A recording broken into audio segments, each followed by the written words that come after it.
ਸਤਿਗੁਰੂ ਜੀ ਦੇ ਮੁਖਾਰ ਬਿੰਦ ਤੋਂ ਉਚਾਰਨ ਕੀਤੀ ਹੋਈ ਪਵਿੱਤਰ ਬਾਣੀ ਵਿੱਚੋਂ ਅੰਮ੍ਰਿਤਮਈ ਬਾਣੀ ਦਾ ਪਾਠ ਜੋ ਆਪ ਜੀ ਨੇ ਸਰਵਨ ਕੀਤਾ ਹੈ।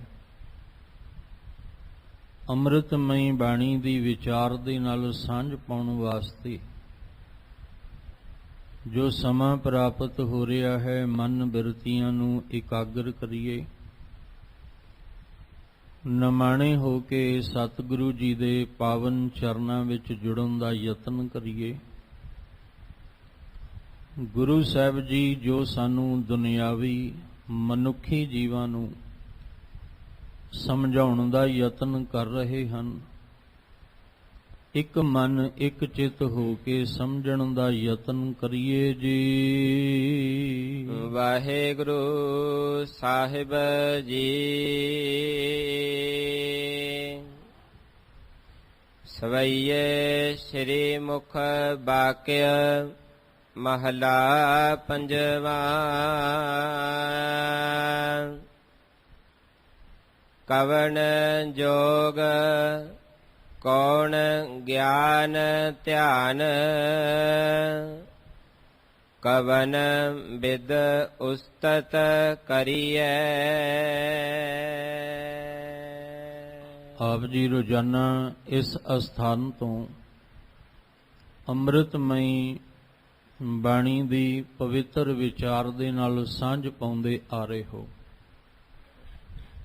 ਸ਼ਹੀਦਾਂ ਦੇ ਸਰਤਾਜ ਬਾਣੀ ਕੇ ਬੋਹਿਤ ਧੰਨ ਗੁਰੂ ਅਰਜਨ ਦੇਵ ਮਹਾਰਾਜ ਪਾਤਸ਼ਾਹ ਜੀ ਦੀ ਇਹ ਪਵਿੱਤਰ ਬਾਣੀ ਜੋ ਸਵਈਏ ਦੇ ਰੂਪ ਵਿੱਚ, ਜਿਸ ਵਿੱਚੋਂ ਅੱਜ ਦਾ ਜੋ ਪਾਠ ਆਪ ਜੀ ਨੇ ਸਰਵਨ ਕੀਤਾ ਹੈ, ਗੁਰੂ ਗ੍ਰੰਥ ਸਾਹਿਬ ਮਹਾਰਾਜ ਜੀ ਦੀ ਪਵਿੱਤਰ ਬਾਣੀ ਪਾਵਨ ਅੰਗ 1386-87 ਦੇ ਉੱਪਰ ਸਭਾਏਮਾਨ ਹੈ। ਸਤਿਗੁਰੂ ਗੁਰੂ ਅਰਜਨ ਦੇਵ ਮਹਾਰਾਜ ਜੀ ਪਹਿਲੇ ਸਵਾਲ ਦੇ ਰੂਪ ਵਿੱਚ ਸਾਡੇ ਤੇ ਕਿਰਪਾ ਕਰਦੇ ਨੇ ਕਿ ਕਿਸੇ ਵੀ ਪ੍ਰਕਾਰ ਦਾ ਮਨ ਵਿੱਚ ਭਰਮ ਨਾ ਰਹਿ ਜਾਏ, ਕਿਉਂਕਿ ਅਗਰ ਦੁਨੀਆ ਵਿੱਚ ਦੇਖਦੇ ਹਾਂ ਤੇ ਬੜੇ ਤਰ੍ਹਾਂ ਦੀਆਂ ਸਾਧਨਾਵਾਂ ਨੇ, ਬੜੇ ਤਰ੍ਹਾਂ ਦਾ ਗਿਆਨ ਹੈ, ਬੜੇ ਤਰ੍ਹਾਂ ਦੀਆਂ ਜੁਗਤੀਆਂ ਨੇ, ਤੇ ਕਈ ਵਾਰ ਮਨ ਪਰੇਸ਼ਾਨ ਹੋ ਜਾਂਦਾ ਹੈ ਵੀ ਕਿਹੜਾ ਗਿਆਨ ਹਾਸਲ ਕਰੀਏ, ਕਿਹਦਾ ਧਿਆਨ ਆਪਣੇ ਅੰਦਰ ਧਰੀਏ, ਕਿਹੜੀ ਜੁਗਤੀ ਨੂੰ ਅਪਣਾਈਏ, ਕਿਹੜੇ ਮਾਰਗ ਤੇ ਚੱਲੀਏ, ਕਿਹੜੀ ਸਾਧਨਾ ਕਰੀਏ, ਕਿਹੜਾ ਤਪ ਕਰੀਏ, ਕਿਹੜਾ ਜਪ ਕਰੀਏ। ਕਈ ਵਾਰ ਐਸਾ ਕਹਿ ਲਓ ਕਿ ਭਰਮ ਅੰਦਰ ਬਣ ਜਾਂਦਾ ਹੈ ਕਿ ਚੱਲਣਾ ਔਖਾ ਹੋ ਜਾਂਦਾ ਹੈ, ਤੇ ਕਈ ਵਾਰ ਐਸਾ ਮਨ ਪਰੇਸ਼ਾਨ ਹੋ ਜਾਂਦਾ ਹੈ ਤੇ ਉਹ ਰਸਤਾ ਹੀ ਛੱਡ ਜਾਂਦਾ ਹੈ ਵੀ ਛੱਡੋ ਪਰਾਂ, ਇੰਨੀਆਂ ਜੁਗਤੀਆਂ ਨੇ, ਇੰਨੇ ਤਰੀਕੇ ਨੇ, ਹੁਣ ਕਿਹੜਾ ਤਰੀਕਾ ਅਪਣਾਈਏ, ਕਿਹੜਾ ਸਹੀ ਹੈ, ਕਿਹੜਾ ਗਲਤ ਹੈ, ਇੰਨੇ ਤਰ੍ਹਾਂ ਦਾ ਗਿਆਨ ਹੈ, ਕਿਹੜਾ ਗਿਆਨ ਹੁਣ ਲਈਏ, ਕਿਹਦਾ ਧਿਆਨ ਧਰੀਏ। ਜਿੱਧਰ ਵੀ ਝਾਤ ਮਾਰਦੇ ਹਾਂ, ਹਰ ਕੋਈ ਬੈਠਾ ਆਪਣਾ ਆਪਣਾ ਗਿਆਨ ਤੇ ਧਿਆਨ ਵੰਡਣ ਵਾਸਤੇ ਬੈਠਾ ਹੈ, ਤੇ ਕਈ ਵਾਰ ਬੰਦਾ ਪਰੇਸ਼ਾਨ ਹੋ ਕੇ ਉਸ ਰਾਹ ਨੂੰ ਹੀ ਛੱਡ ਦਿੰਦਾ ਹੈ। ਇਸੇ ਤਰ੍ਹਾਂ ਸਤਿਗੁਰੂ ਮਹਾਰਾਜ ਜੀ ਕਹਿੰਦੇ ਨੇ ਕਿ ਹੇ ਅਕਾਲ ਪੁਰਖ ਵਾਹਿਗੁਰੂ ਜੀ, ਉਹ ਕਿਹੜੀ ਜੁਗਤੀ ਹੈ, ਕਿਹੜਾ ਤਰੀਕਾ ਹੈ, ਉਹ ਕਿਹੜਾ ਗਿਆਨ ਹੈ, ਕਿਹੜੀ ਯੋਗ ਸਾਧਨਾ ਹੈ ਜਿਹਦੇ ਨਾਲ ਤੇਰੀ ਉਸਤਤੀ ਜਿਹੜੀ ਹੈ ਉਹ ਕੀਤੀ ਜਾ ਸਕੇ। ਕਿਉਂਕਿ ਜਿਹੜੇ ਸੰਸਾਰਿਕ ਤਲ ਦੇ ਉੱਤੇ ਅਸੀਂ ਵੇਖਦੇ ਹਾਂ, ਜਿਨ੍ਹਾਂ ਨੂੰ ਵੇਖਦੇ ਹਾਂ ਉਹ ਵੀ ਅਧੂਰੇ ਹੀ ਨਜ਼ਰ ਆਉਂਦੇ ਨੇ। ਜਿਨ੍ਹਾਂ ਦੇ ਰਾਹੀਂ ਅਸੀਂ ਉਸ ਅਕਾਲ ਪੁਰਖ ਪਰਮੇਸ਼ਵਰ ਦੀ ਉਸਤਤ ਕਰਨੀ ਹੈ, ਕਿਤੇ ਨਾ ਕਿਤੇ ਉਹ ਵੀ ਸਾਨੂੰ ਅਧੂਰਾ ਹੀ ਪਨ ਨਜ਼ਰ ਆਉਂਦਾ ਹੈ। ਤੇ ਜੇ ਅਧੂਰੇ ਨਾਲ ਅਸੀਂ ਜੁੜਾਂਗੇ ਤੇ ਸਾਡਾ ਜੀਵਨ ਵੀ ਅਧੂਰਾ ਹੀ ਰਹਿ ਜਾਏਗਾ। ਜੇ ਪੂਰੇ ਨਾਲ ਸਾਂਝ ਪਏਗੀ ਤਾਂ ਹੀ ਸਾਡਾ ਅਧੂਰਾ ਜੀਵਨ ਪੂਰਾ ਹੋ ਸਕਦਾ ਹੈ। ਜਿਹਦੇ ਕੋਲ ਅਧੂਰਾ ਗਿਆਨ ਹੈ ਉਹ ਤੇ ਆਪ ਹਜੇ ਅਧੂਰਾ ਹੈ, ਉਹ ਦੂਜੇ ਨੂੰ ਪੂਰਾ ਗਿਆਨ ਕਿਵੇਂ ਦੇ ਸਕਦਾ ਹੈ। ਇਸ ਲਈ ਸਤਿਗੁਰੂ ਮਹਾਰਾਜ ਜੀ ਨੇ ਇਹ ਕਿਰਪਾ ਕੀਤੀ। ਕਵਨ ਜੋਗ, ਉਹ ਕਿਹੜਾ ਜੋਗ ਹੈ? ਕਿਉਂਕਿ ਬਾਹਰ ਦੇ ਜੋਗੀ ਤਾਂ ਆਪਣਾ ਜੋਗ ਦੱਸਦੇ ਨੇ ਕਿ ਅਸੀਂ ਆਹ ਜੋਗ ਸਾਧਨਾ ਜਿਹੜੀ ਆ ਉਹ ਕੀਤੀ ਹੈ, ਇਸ ਤਰ੍ਹਾਂ ਅਸੀਂ ਜੋਗੀ ਬਣੇ ਆ ਤੇ ਤੁਸੀਂ ਵੀ ਇਦਾਂ ਜੋਗੀ ਬਣੋ। ਕੰਨਾਂ ਦੇ ਵਿੱਚ ਮੁੰਦਰਾਂ ਜਿਹੜੀਆਂ ਨੇ ਉਹ ਪਾ ਲਓ, ਤਨ ਤੇ ਵਿਭੂਤੀ ਮਲ ਲਓ, ਹੱਥ ਦੇ ਵਿੱਚ ਕਰ ਮੰਡਲ ਪਕੜ ਲਓ ਤੇ ਗ੍ਰਸਤ ਨੂੰ, ਸੰਸਾਰ ਪਰਿਵਾਰ ਨੂੰ ਤਿਆਗ ਕੇ ਸਾਡੇ ਨਾਲ ਪਹਾੜਾਂ ਵਿੱਚ ਜਾਂ ਜੰਗਲ ਵਿੱਚ ਆ ਕੇ ਸਾਡੇ ਨਾਲ ਬੈਠੋ। ਤੇ ਗੁਰੂ ਨਾਨਕ ਸਾਹਿਬ ਮਹਾਰਾਜ ਜੀ ਨੇ ਜੋਗ ਦੀ ਅਵਸਥਾ ਨੂੰ ਸਮਝਾਇਆ ਸੀ ਕਿ ਜੋਗ ਇਹ ਸਿਰਫ ਗਲ ਵਿੱਚ ਪਾਈ ਹੋਈ ਗੋਦੜੀ ਦਾ ਨਾਮ ਜੋਗ ਨਹੀਂ, ਤਨ ਤੇ ਮੱਲੀ ਹੋਈ ਵਿਭੂਤ ਭਸਮ ਦਾ ਨਾਮ ਜੋਗ ਨਹੀਂ, ਕੰਨਾਂ ਦੇ ਵਿੱਚ ਪਾਈ ਹੋਈ ਮੁੰਦਰਾਂ ਦਾ ਨਾਮ ਜੋਗ ਨਹੀਂ, ਸਿਰ ਨੂੰ ਮੁੰਡਾ ਲੈਣਾ ਇਹ ਕੋਈ ਜੋਗ ਨਹੀਂ, ਬਾਹਰ ਦਾ ਤੀਰਥਾਂ ਦਾ ਭਰਮਣ ਕਰਨਾ ਇਹ ਕੋਈ ਜੋਗ ਨਹੀਂ, ਔਰ ਗੱਲਾਂ ਦੇ ਨਾਲ ਵੀ ਕੋਈ ਜੋਗੀ ਨਹੀਂ ਬਣਦਾ। ਜੇ ਕੋਈ ਕਹੇ ਵੀ ਮੈਂ ਜੋਗੀ ਹਾਂ, ਮੈਂ ਜੋਗ ਸਾਧਨਾ ਕੀਤੀ ਹੈ, ਮੈਂ ਵਿਭੂਤੀ ਮੱਲੀ ਹੈ, ਸਿਰ ਮੁੰਡਾਇਆ ਹੈ, ਮੈਂ ਕੰਨਾਂ 'ਚ ਮੁੰਦਰਾਂ ਕੱਚ ਦੀਆਂ ਪਾਈਆਂ ਨੇ, ਮੈਂ ਪਹਾੜ ਦੀ ਚੋਟੀ ਤੇ ਜਾ ਕੇ ਬੈਠਾ ਹਾਂ, ਤੇ ਗੱਲਾਂ ਨਾਲ ਵੀ ਜੋਗ ਨਹੀਂ ਬਣਦਾ। ਅਸਲ ਵਿੱਚ ਜੋਗ ਦਾ ਅਰਥ ਹੀ ਅਸੀਂ ਗਲਤ ਕਰ ਲਿਆ। ਜੋਗ ਨੂੰ ਅਸੀਂ ਤਨ ਸਰੀਰ ਤੱਕ ਹੀ ਸਮਝ ਲਿਆ ਕਿ ਸਰੀਰ ਦੀ ਕਿਰਿਆ, ਸਰੀਰ ਦੀ ਸਾਧਨਾ ਜੋ ਅਸੀਂ ਸਰੀਰ ਕਰਕੇ ਕੀਤਾ ਹੈ, ਬਸ ਇਹਨੂੰ ਹੀ ਜੋਗ ਕਹਿੰਦੇ ਨੇ, ਇਹਨੂੰ ਹੀ ਜੋਗੀ ਕਹਿੰਦੇ ਨੇ। ਪਰ ਗੁਰੂ ਸਾਹਿਬ ਕਹਿੰਦੇ ਨਹੀਂ, ਜੋਗ ਦਾ ਮਤਲਬ ਹੁੰਦਾ ਜੁੜਨਾ। ਜੋਗੀ ਉਹ ਹੁੰਦਾ ਹੈ ਜਿਹਨੇ ਸ਼ਬਦ ਤੇ ਸੁਰਤ ਨੂੰ ਜੋੜ ਲਿਆ। ਜਿਹਦੇ ਸ਼ਬਦ ਕਿਹਦਾ ਹੈ? ਉਸ ਪਰਮੇਸ਼ਵਰ ਦਾ, ਉਹਦਾ ਨਾਮ। ਜਿਹਨੇ ਆਪਣੀ ਸੁਰਤ ਨੂੰ ਪਰਮਾਤਮਾ ਦੇ ਨਾਮ ਨਾਲ ਜੋੜ ਲਿਆ, ਅਸਲ ਵਿੱਚ ਉਹ ਜੋਗੀ ਹੈ। ਤੇ ਇਹੀ ਆਪਾਂ ਸਾਧਨਾ ਕਰਨੀ ਹੈ। ਅਸੀਂ ਤਨ ਨੂੰ ਹੀ ਸਾਧਨਾ ਦੇ ਰੂਪ ਵਿੱਚ ਵਰਤ ਕੇ ਅਸੀਂ ਸਿੱਧ ਵੀ ਬਣ ਗਏ, ਤੇ ਜੋਗ ਤਨ ਤੇ ਧਾਰਨ ਕਰਕੇ ਅਸੀਂ ਜੋਗੀ ਵੀ ਬਣ ਗਏ। ਜੋਗੀ ਦਾ ਅਰਥ ਜਿਹੜਾ ਜਿਹਨੇ ਜੋਗ ਸਾਧਨਾ ਕਰਕੇ ਸਫਲਤਾ ਹਾਸਲ ਕੀਤੀ। ਸਿੱਧ ਕੌਣ ਹੈ? ਜਿਹਨੇ ਸਾਧਨਾ ਹਾਸਲ ਕਰਕੇ ਤੇ ਸਿੱਧ ਪੁੱਗਾ, ਸਿੱਧ ਸਫਲਤਾ ਜਿਹੜਾ ਸੀ ਉਹ ਸਿੱਧ ਬਣ ਗਿਆ। ਜਿਹਨੇ ਸਾਧਨਾ ਵਿੱਚ ਮਿਹਨਤ ਕਰਕੇ ਸਫਲਤਾ ਹਾਸਲ ਕੀਤੀ, ਪਰ ਉਹ ਵੀ ਤਨ ਕਰਕੇ। ਸਭ ਕਹਿੰਦੇ ਜਿਹੜਾ ਸਿੱਧ ਹੈ ਉਹ ਸਾਧਨਾ ਕਾਹਦੀ ਕਰਨੀ ਹੈ? ਵੀ ਇਹੀ ਤਾਂ ਸਾਧਨਾ ਸੀ ਕਿ ਸੁਰਤ ਨੂੰ ਸ਼ਬਦ ਨਾਲ ਕਿਵੇਂ ਜੋੜਨਾ।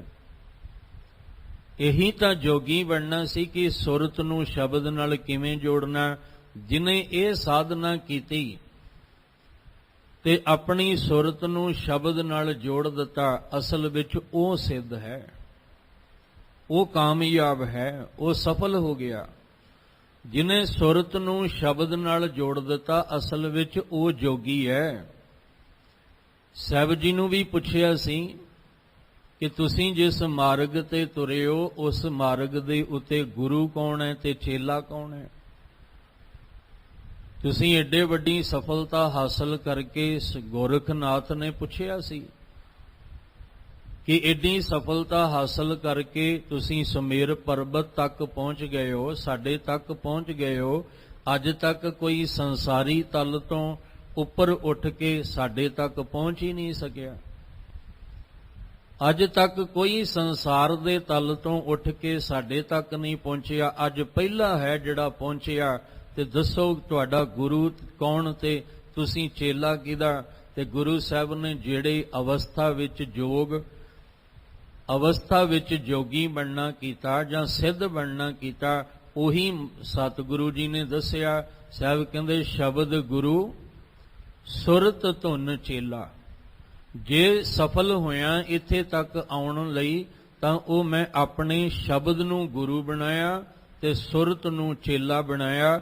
ਇਸ ਤਰ੍ਹਾਂ ਜੋਗੀ ਬਣ ਕੇ ਤੁਹਾਡੇ ਕੋਲ ਪਹੁੰਚਿਆ। ਕਹਿਣ ਲੱਗੇ ਤੁਸੀਂ ਜੋਗੀ ਹੋ? ਗੁਰੂ ਨਾਨਕ ਸਾਹਿਬ ਕਹਿੰਦੇ ਕੋਈ ਸ਼ੱਕ ਹੈ? ਕਹਿਣ ਲੱਗੇ ਹਾਂ ਸਾਨੂੰ ਸ਼ੱਕ ਹੈ, ਕਿਉਂਕਿ ਅਸੀਂ ਕੰਨਾਂ 'ਚ ਮੁੰਦਰਾਂ ਪਾਈਆਂ ਨੇ, ਤੁਹਾਡੇ ਕੰਨਾਂ 'ਚ ਮੁੰਦਰਾਂ ਦਿਸਦੀਆਂ ਨਹੀਂ। ਅਸੀਂ ਭਸਮ ਮੱਲੀ ਹੋਈ ਹੈ, ਤੁਹਾਡੇ ਤਨ ਤੇ ਭਸਮ ਕੋਈ ਦਿਸਦੀ ਨਹੀਂ। ਅਸੀਂ ਗੋਦੜੀ ਪਹਿਨੀ ਹੋਈ ਹੈ, ਤੁਹਾਡੇ ਗਲ ਵਿੱਚ ਕੋਈ ਗੋਦੜੀ ਸਾਡੇ ਵਰਗੀ ਦਿਸਦੀ ਨਹੀਂ। ਅਸੀਂ ਹੱਥ ਦੇ ਵਿੱਚ ਕਰਮੰਡਲ ਤੇ ਆ ਜਿਹੜਾ ਡੰਡਾ ਪਕੜਿਆ ਹੋਇਆ ਤੁਹਾਡੇ ਹੱਥ ਵਿੱਚ ਦਿਸਦਾ ਨਹੀਂ। ਗੁਰੂ ਨਾਨਕ ਸਾਹਿਬ ਜੀ ਕਹਿੰਦੇ ਬਸ ਇਹੀ ਤਾਂ ਫਰਕ ਹੈ ਕਿ ਤੁਸੀਂ ਤਨ ਦੇ ਜੋਗੀ ਹੋ ਤੇ ਮੈਂ ਮਨ ਦਾ ਜੋਗੀ ਹਾਂ। ਤੇ ਇਹ ਸੁਭਾਵਕ ਹੈ, ਜਿਹੜਾ ਤਨ ਦਾ ਜੋਗੀ ਹੈ ਉਹਦੇ ਤਨ ਤੇ ਹੀ ਚਿੰਨ੍ਹ ਨਜ਼ਰ ਆਉਣਗੇ, ਜਿਹੜਾ ਮਨ ਦਾ ਜੋਗੀ ਹੈ ਉਹਦੇ ਮਨ ਤੇ ਚਿੰਨ੍ਹ ਨਜ਼ਰ ਆਉਣਗੇ। ਉਹ ਕਹਿੰਦੇ ਸਮਝ ਨਹੀਂ ਆਈ, ਸਾਨੂੰ ਸਮਝਾਓ। ਤਾਂ ਗੁਰੂ ਸਾਹਿਬ ਜੀ ਕਹਿੰਦੇ ਮੁੰਦਾ ਸੰਤੋਖ, ਇਹ ਹੈ ਅਸਲ ਵਿੱਚ ਜੋਗ ਤੇ ਜੋਗੀ ਦੀ ਅਵਸਥਾ। ਸਾਹਿਬ ਕਹਿੰਦੇ ਤੁਸੀਂ ਕੱਚ ਦੀਆਂ ਮੁੰਦਰਾਂ ਪਾਈਆਂ ਨੇ ਤੇ ਮੈਂ ਸੰਤੋਖ ਦੀਆਂ ਪਾਈਆਂ। ਤੁਸੀਂ ਕੱਚ ਦੀਆਂ ਮੁੰਦਰਾਂ ਪਾ ਕੇ ਵੀ ਅੰਦਰੋਂ ਸੰਤੋਖੀ ਨਹੀਂ ਹੋਏ। ਤੁਸੀਂ ਕੱਚ ਦੀਆਂ ਮੁੰਦਰਾਂ ਪਾ ਕੇ ਵੀ ਤੁਹਾਡੇ ਅੰਦਰ ਸਬਰ ਨਹੀਂ ਹੈ, ਤੁਹਾਡੇ ਮਨ ਵਿੱਚ ਟਿਕਾ ਨਹੀਂ ਹੈ, ਤੁਹਾਡੇ ਅੰਦਰ ਸੰਤੋਖ ਨਹੀਂ, ਸੰਤੁਸ਼ਟੀ ਨਹੀਂ ਹੈ। ਤੁਸੀਂ ਕੰਨਾਂ 'ਚ ਮੁੰਦਰਾਂ ਤੇ ਪਾ ਲਈਆਂ ਪਰ ਮਨ ਤੇ ਸੰਤੁਸ਼ਟ ਹੋਇਆ ਹੀ ਨਹੀਂ। ਸੰਤੋਖ ਦਾ ਦੂਜਾ ਅਰਥ ਸੰਤੁਸ਼ਟ ਹੋਣਾ।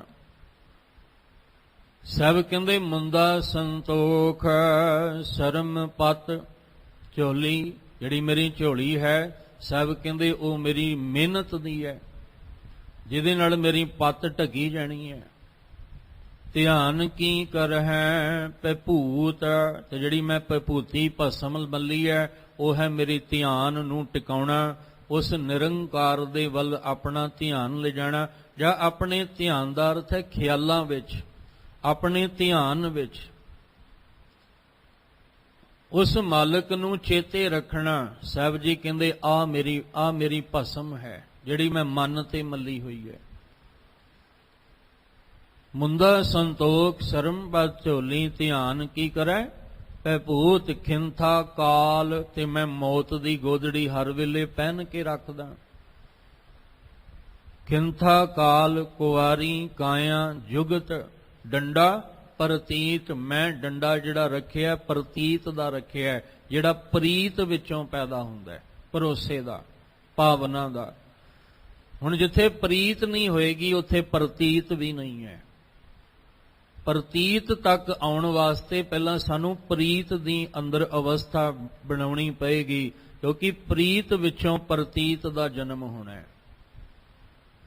ਇਸ ਲਈ ਸਾਹਿਬ ਕਹਿੰਦੇ ਜਿਹੜੀ ਮੈਂ ਜੁਗਤੀ ਬਣਾਈ ਹੈ ਨਾ ਉਹਦੇ ਵਿੱਚ ਕਾਇਆ ਨੂੰ ਕੁਆਰਾ ਰੱਖਿਆ ਹੈ, ਭਾਵ ਮੈਂ ਨੇਤਰਾਂ ਵਿੱਚ ਮੈਲ ਨਹੀਂ ਆਉਣ ਦਿੱਤੀ, ਕੰਨਾਂ ਵਿੱਚ ਮੈਲ ਨਹੀਂ ਆਉਣ ਦਿੱਤੀ।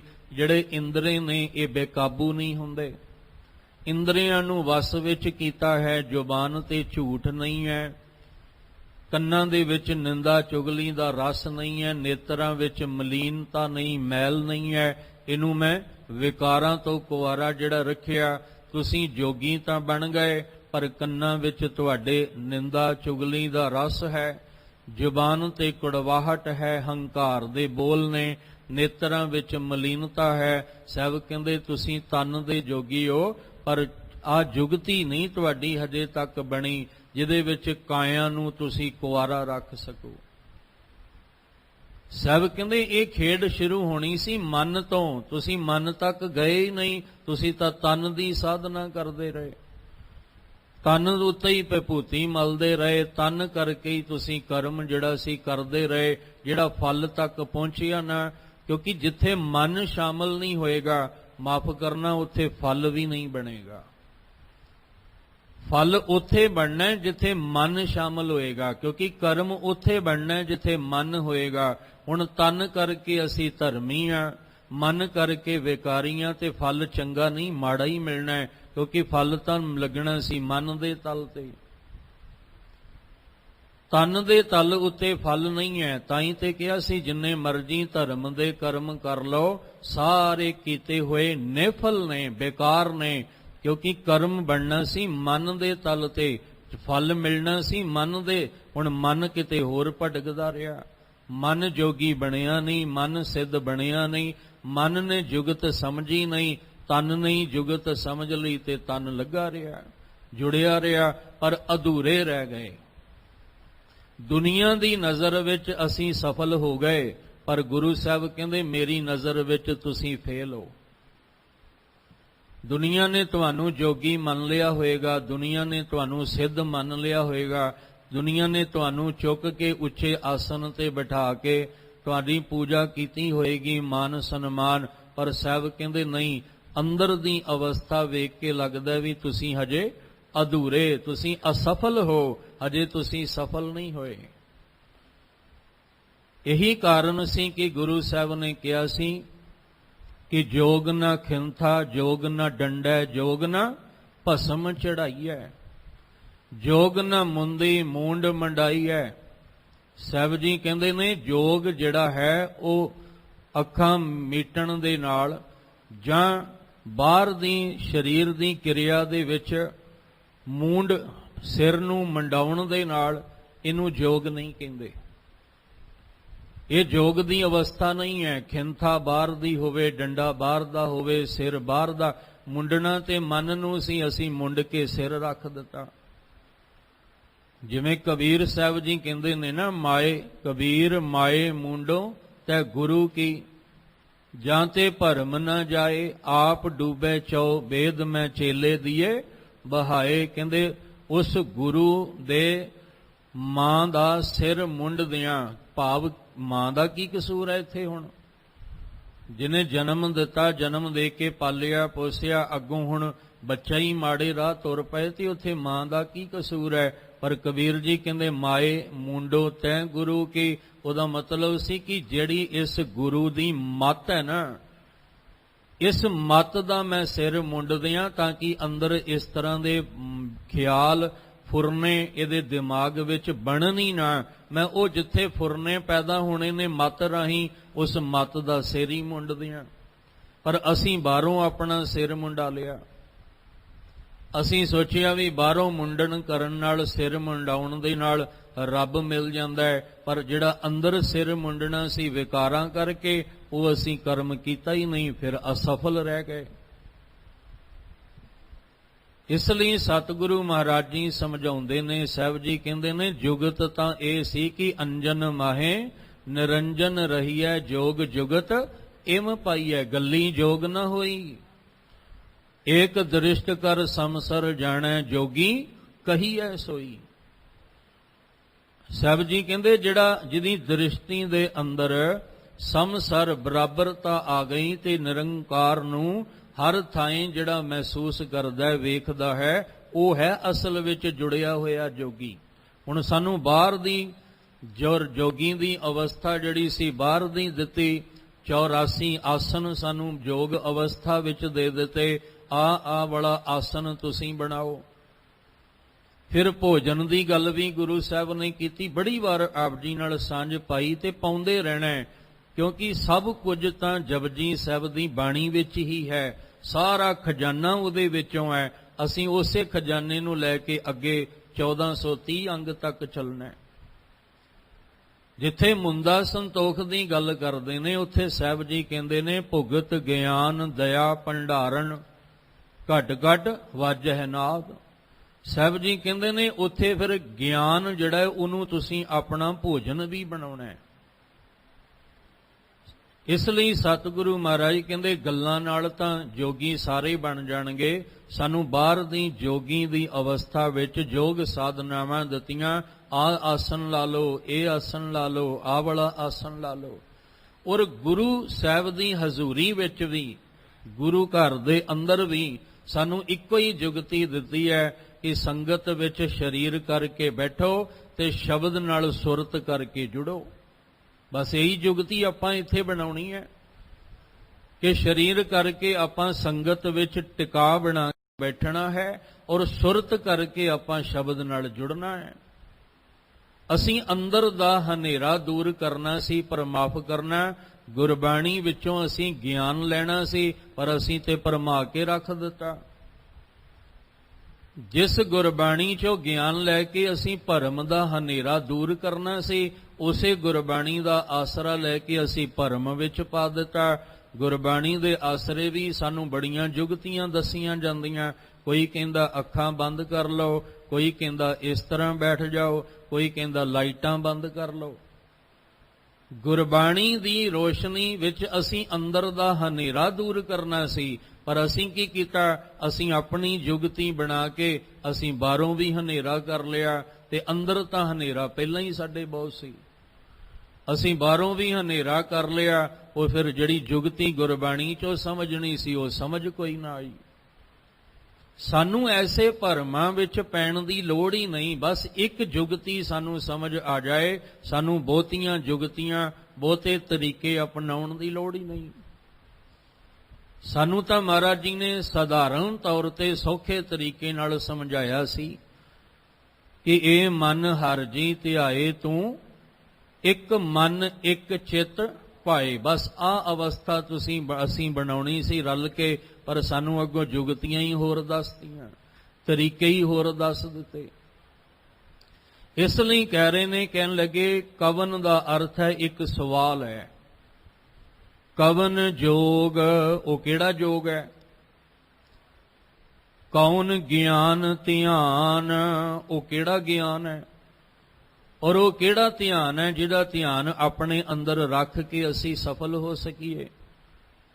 ਕਵਨ ਜੋਗ ਕੌਣ ਗਿਆਨ ਧਿਆਨ, ਕਵਨ ਬਿਦ ਉਸਤਤ ਕਰੀਐ। ਬਿਦ ਅਵਸਥਾ, ਉਹ ਕਿਹੜੀ ਅਵਸਥਾ ਹੈ ਜਿਸ ਅਵਸਥਾ ਦੇ ਵਿੱਚ ਅਸੀਂ ਉਸ ਮਾਲਕ ਅਕਾਲ ਪੁਰਖ ਦੀ ਉਸਤਤੀ ਕਰ ਸਕੀਏ। ਪਰ ਜਦੋਂ ਅਸੀਂ ਗੁਰੂ ਸਾਹਿਬ ਜੀ ਕੋਲ ਆਵਾਂਗੇ ਤੇ ਗੁਰੂ ਸਾਹਿਬ ਕਹਿੰਦੇ ਆ, ਪਹਿਲਾਂ ਆਪਣਾ ਗਿਆਨ ਧਿਆਨ ਵਾਲਾ ਭਾਂਡਾ ਖਾਲੀ ਕਰ, ਫਿਰ ਤੈਨੂੰ ਅੱਗੇ ਗਿਆਨ ਤੇ ਧਿਆਨ ਦੀ ਸਮਝ ਆਏਗੀ। ਤੂੰ ਪਹਿਲਾਂ ਆਪਣਾ ਹੀ ਗਿਆਨ ਭਰ ਕੇ ਬੈਠਾ, ਤੂੰ ਆਪਣਾ ਹੀ ਧਿਆਨ ਲਾਉਣ ਦੀਆਂ ਜੁਗਤੀਆਂ ਦਾ ਭਾਂਡਾ ਭਰ ਕੇ ਬੈਠਾ, ਫਿਰ ਗੱਲ ਕਿਵੇਂ ਬਣੇਗੀ? ਤੈਨੂੰ ਆਪਣੇ ਕਰਮ ਤੇ ਹੀ ਬੜਾ ਮਾਣ ਹੈ, ਮੈਂ ਆਹ ਕੀਤਾ, ਮੈਂ ਉਹ ਕੀਤਾ, ਮੈਂ ਇਹ ਕੀਤਾ। ਤੈਨੂੰ ਆਪਣੇ ਆਪ ਤੇ ਹੀ ਬੜਾ ਮਾਣ ਹੈ। ਜਿੰਨਾ ਚਿਰ ਇਹ ਭਾਂਡਾ ਨਹੀਂ ਖਾਲੀ ਕਰੇਗਾ, ਉਨਾ ਚਿਰ ਗਿਆਨ ਧਿਆਨ ਦੀ ਤੈਨੂੰ ਸਮਝ ਨਹੀਂ ਆਏਗੀ। ਤਾਂ ਸਾਹਿਬ ਜੀ ਕੀ ਕਰੀਏ? ਸਾਹਿਬ ਕਹਿੰਦੇ ਪਹਿਲਾਂ ਆ ਕੇ ਬੇਨਤੀ ਕਰ ਕਿ ਗਿਆਨ ਧਿਆਨ ਕਿਛ ਕਰਮ ਨਾ ਜਾਣਾ ਨਾਹਿਨ ਨਿਰਮਲ ਕਰਨੀ। ਸਾਧ ਸੰਗਤ ਕੈ ਅੰਚਲ ਲਾਵੋ ਬਿਖਮ ਨਦੀ ਜਾਹੇ ਤਰਨੀ। ਸਤਿਗੁਰੂ ਜੀ ਮੇਰੇ ਕੋਲ ਕੋਈ ਗਿਆਨ ਨਹੀਂ, ਕੋਈ ਮੈਨੂੰ ਧਿਆਨ ਨਹੀਂ ਲਾਉਣਾ ਆਉਂਦਾ। ਧਿਆਨ ਦਾ ਅਰਥ ਸਮਾਧੀ ਵੀ ਹੁੰਦਾ ਹੈ। ਬਾਹਰੋਂ ਸਮਾਧੀ ਸਰੀਰ ਦੀ ਤਾਂ ਲੱਗ ਗਈ, ਪਰ ਅੰਦਰ ਮਨ ਦੀ ਸਮਾਧੀ ਲੱਗੀ ਕਿ ਨਹੀਂ? ਬਾਹਰੋਂ ਸਰੀਰ ਨੂੰ ਤਾਂ ਅਸੀਂ ਰੋਕ ਕੇ, ਸਵਾਸ ਰੋਕ ਕੇ ਸਰੀਰ ਨੂੰ ਤਾਂ ਸੁੰਨ ਕਰ ਲਿਆ। ਹੁਣ ਮਨ ਅੰਦਰ ਫੁਰਨਿਆਂ ਦੇ ਪ੍ਰਤੀ ਸੁੰਨ ਹੋਇਆ ਕਿ ਨਹੀਂ ਹੋਇਆ? ਮਨ ਵਿੱਚ ਤਾਂ ਫੁਰਨੇ ਚੱਲ ਰਹੇ ਨੇ, ਮਨ ਦੇ ਵਿੱਚ ਤਾਂ ਖਿਆਲ ਤਰ੍ਹਾਂ ਤਰ੍ਹਾਂ ਦੇ ਚੱਲ ਰਹੇ ਨੇ, ਪਰ ਬੰਦੇ ਨੇ ਸਵਾਸ ਰੋਕ ਕੇ, ਅੱਖਾਂ ਮੀਟ ਕੇ ਸਰੀਰ ਨੂੰ ਤਾਂ ਇੱਕ ਕਰ ਰੋਕ ਲਿਆ, ਟਿਕਾ ਲਿਆ, ਪਰ ਮਨ ਤੇ ਅੰਦਰ ਟਿਕਿਆ ਕੋਈ ਨਾ। ਇਸ ਲਈ ਸਤਿਗੁਰੂ ਮਹਾਰਾਜ ਜੀ ਸੰਸਾਰ ਵੱਲ ਵੇਖਦਿਆਂ ਤੇ ਭਰਮ ਪੈਦਾ ਹੁੰਦਾ ਹੈ, ਭਲੇਖੇ ਪੈਦਾ ਹੁੰਦੇ ਨੇ। ਕਈ ਤਰ੍ਹਾਂ ਦੀਆਂ ਜੁਗਤੀਆਂ, ਕਈ ਤਰ੍ਹਾਂ ਦੇ ਧਿਆਨ ਲਾਉਣੇ, ਕਈ ਤਰ੍ਹਾਂ ਦੇ ਗਿਆਨ, ਕਈ ਤਰ੍ਹਾਂ ਦੇ ਜਿਹੜੇ ਅਡੰਬਰ ਰਚ ਕੇ ਸੰਸਾਰ ਬੈਠਾ ਹੋਇਆ ਹੈ, ਸਮਝ ਨਹੀਂ ਆਉਂਦੀ ਪਈ। ਕਵਨ ਜੋਗ ਕੌਣ ਗਿਆਨ ਧਿਆਨ, ਕਵਨ ਬਿਦ ਉਸਤਤ ਕਰੀਐ। ਬਿਦ ਅਵਸਥਾ, ਉਹ ਕਿਹੜੀ ਅਵਸਥਾ ਹੈ ਜਿਹਦੇ ਵਿੱਚ ਉਸਤਤ ਨਿਰੰਕਾਰ ਅਕਾਲ ਪੁਰਖ ਪਰਮੇਸ਼ਵਰ ਦੀ ਕੀਤੀ ਜਾਏ। ਗੁਰੂ ਸਾਹਿਬ ਜੀ ਦੇ ਬਹੁਤ ਐਸੇ ਬਚਨ ਨੇ ਜਿਹਦੇ ਵਿੱਚ ਸਵਾਲ ਹੀ ਸਵਾਲ, ਤੇ ਅੱਗੇ ਜਾ ਕੇ ਇੱਕ ਦੋ ਪੰਕਤੀਆਂ 'ਚ ਸਾਰੇ ਜਵਾਬ ਵੀ ਦੇਤੇ। ਅਸੀਂ ਸਵਾਲਾਂ ਤੇ ਸਵਾਲ ਜਿਹੜੇ ਬਹੁਤ ਕੀਤੇ, ਪਰ ਗੁਰੂ ਸਾਹਿਬ ਨੇ 2 ਹੀ ਸ਼ਬਦਾਂ ਵਿੱਚ ਜਵਾਬ ਦੇ ਕੇ ਸਾਨੂੰ ਅੰਦਰੋਂ ਸੰਤੁਸ਼ਟ ਕਰ ਦੇਣਾ। ਸਵਾਲ ਤਾਂ ਬਹੁਤ ਨੇ। ਕਵਨ ਰੂਪ ਤੇਰਾ ਆਰਾਧੋਂ, ਕਵਨ ਜੋਗ ਕਾਇਆ ਲੈ ਸਾਧੋਂ। ਮਹਾਰਾਜ ਜੀ, ਮੈਂ ਕਿਹੜਾ ਰੂਪ ਲੈ ਕੇ ਤੇਰੀ ਆਰਾਧਨਾ ਕਰਾਂ? ਤੇਰਾ ਕੋਈ ਇੱਕ ਰੂਪ ਹੋਵੇ ਤੇ ਮੈਂ ਆਰਾਧਨਾ ਕਰਾਂ? ਬਹੁਤ ਰੂਪ ਨੇ ਤੇਰੇ, ਰੂਪ ਰੰਗ ਨੇ। ਇਹ ਸਾਰੇ ਰੰਗ ਨਿਰੰਕਾਰ ਦੇ ਹੀ ਨੇ। ਸਭੇ ਰੰਗ ਨਾਰਾਇਣੇ ਜੇਤੇ ਮਨ ਭਵਨ। ਇਹ ਸਾਰੇ ਰੂਪ ਉਹਦੇ ਹੀ ਨੇ ਜਿੰਨੇ ਆਪਾਂ ਵੇਖ ਰਹੇ ਹਾਂ। ਹੇ ਮਾਲਕ ਜੀ, ਮੈਂ ਕਿਹੜਾ ਰੂਪ ਲੈ ਕੇ ਤੇਰੀ ਆਰਾਧਨਾ ਕਰਾਂ? ਇੱਕ ਲਖਾਰੀ ਹੋਏ ਲਾਲਾ ਦੌਲਤ ਰਾਏ, ਉਹ ਜਦੋਂ ਗੁਰੂ ਗੋਬਿੰਦ ਸਿੰਘ ਮਹਾਰਾਜ ਜੀ ਬਾਰੇ ਕਲਮ ਚੁੱਕ ਕੇ ਲਿਖਣ ਲੱਗਦੇ ਨੇ ਨਾ, ਤੇ ਉਹ ਕਈ ਵਾਰ ਸੋਚਦੇ ਨੇ ਵੀ ਮੈਂ ਲਿਖਣ ਤਾਂ ਲੱਗਾ, ਪਰ ਲਿਖਾਂ ਕੀ? ਫਿਰ ਕਲਮ ਨੂੰ ਰੱਖ ਦਿੰਦੇ ਨੇ, ਫਿਰ ਕਲਮ ਚੁੱਕਦੇ ਨੇ ਵੀ ਗੁਰੂ ਗੋਬਿੰਦ ਸਿੰਘ ਪਾਤਸ਼ਾਹ ਬਾਰੇ ਮੈਂ ਕੁਝ ਲਿਖਾਂ। ਫਿਰ ਉਹ ਕਲਮ ਰੱਖ ਕੇ ਸੋਚਦੇ ਨੇ ਵੀ ਮੈਂ ਲਿਖਾਂ ਕੀ? ਉਹਨਾਂ ਨੂੰ ਪੁੱਛਿਆ ਵੀ ਕਾਰਨ ਕੀ ਹੈ, ਵਜ੍ਹਾ ਕੀ ਹੈ ਵੀ ਤੁਸੀਂ ਇਸ ਤਰ੍ਹਾਂ ਕਲਮ ਚੁੱਕਦੇ ਹੋ ਫਿਰ ਰੱਖ ਦਿੰਦੇ ਹੋ, ਲਿਖਣ ਲਈ ਤਿਆਰ ਹੁੰਦੇ ਹੋ, ਲਿਖਦੇ ਵੀ ਨਹੀਂ ਹੋ? ਉਹ ਕਹਿੰਦੇ ਮੈਨੂੰ ਸਮਝ ਨਹੀਂ ਆ ਰਹੀ, ਮੈਂ ਲਿਖਾਂ ਕੀ? ਕਹਿਣ ਲੱਗੇ ਮਤਲਬ ਕੀ ਤੁਹਾਡਾ? ਕਹਿੰਦੇ ਮਤਲਬ ਇਹ ਹੈ ਕਿ ਗੁਰੂ ਸਾਹਿਬ ਗੁਰੂ ਗੋਬਿੰਦ ਸਿੰਘ ਮਹਾਰਾਜ ਤੁਹਾਡੇ ਰੂਪ ਹੀ ਬੜੇ ਨੇ, ਤੁਹਾਡੇ ਇੰਨੇ ਰੂਪ ਨੇ, ਮੈਂ ਸੋਚ ਰਿਹਾ ਵੀ ਲਿਖਾਂ ਤੇ ਲਿਖਾਂ ਕਿੱਥੋਂ? ਪਹਿਲਾਂ ਕਿਹੜਾ ਗੁਣ ਤੁਹਾਡਾ ਲਿਖ ਕੇ ਸ਼ੁਰੂ ਕਰਾਂ, ਸਮਝ ਨਹੀਂ ਆ ਰਹੀ। ਤੁਸੀਂ ਪੁੱਤਰ ਬਣ ਕੇ ਪਿਤਾ ਨੂੰ ਹੱਥੀਂ ਤੋਰਦੇ ਹੋ, ਤੁਸੀਂ ਪਿਤਾ ਬਣ ਕੇ ਆਪਣੇ ਪੁੱਤਰਾਂ ਨੂੰ ਹੱਥੀਂ ਤੋਰਦੇ ਹੋ।